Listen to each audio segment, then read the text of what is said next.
kapatid, gusto namin kayong maligtas.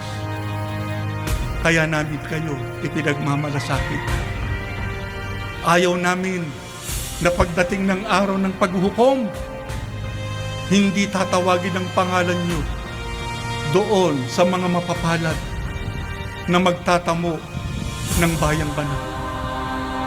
Pero alam natin, para tayo makarating doon, kailangan tayong makapagtaguyod.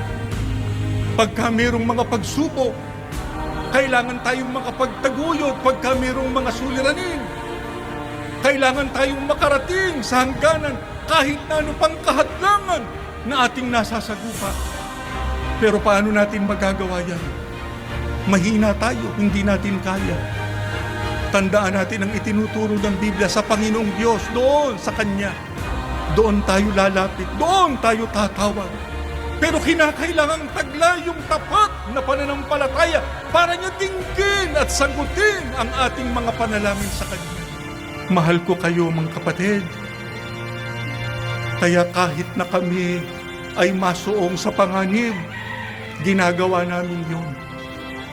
Gusto naming marating ang lahat ng mga kapatid saan man dako sila makarating.